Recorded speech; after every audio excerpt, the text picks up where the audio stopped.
want to make a cake, you'll need to know exactly how much of each ingredient to put into that cake. So for example, how many eggs, how much flour, how much sugar, how much baking soda, and how much chocolate, if you want to make a chocolate cake. Now, the mass of what you put into a cake should theoretically equal the mass of what you get out, which is the cake itself.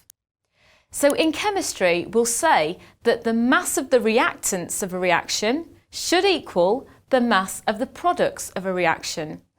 And this is known as the principle of conservation of mass. So remember, no atoms are lost or gained in a chemical reaction. And remember, you can use the relative atomic masses and relative formula masses of compounds and elements to make sure that the mass of reactants will equal the mass of products.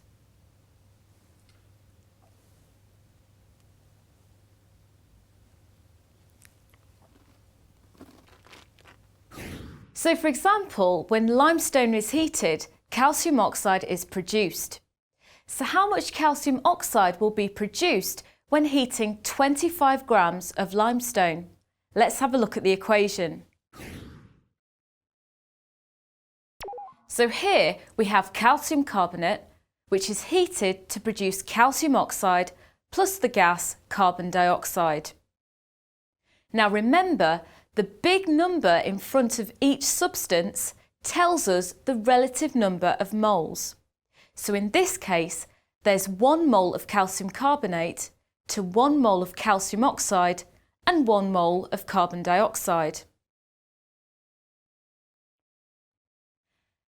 So we can calculate the relative formula masses of calcium carbonate and calcium oxide as 100 and 56 respectively.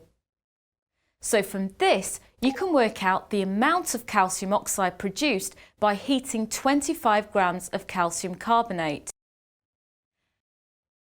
So 25 grams of calcium carbonate produces 25 times 0.56 grams of calcium oxide, which comes to 14 grams. Pause the video and take your time to look through this calculation in detail. Now you have a go. How much iron is produced from 1 tonne of iron oxide being reduced by carbon monoxide in a blast furnace?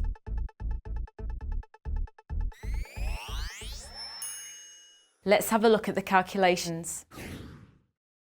So from the equation, you can see that 1 mole of iron oxide produces 2 moles of iron. We can calculate the relative formula mass of iron oxide, which is 160. We can calculate the relative atomic mass of iron using the periodic table as 56. 160 grams of iron oxide produces 2 times 56 grams of iron. So 1 gram of iron oxide will produce 112 grams of iron divided by 160. And this gives us 0.7 grams of iron. So looking at this ratio, if 1 gram of iron oxide produces 0.7 grams of iron, if we started with 1 tonne of iron oxide, that would mean we would produce 0.7 tonnes of iron. If you think about it, the ratio within the equation will always be the same, so don't worry about which units you're using, whether it's tonnes or kilograms.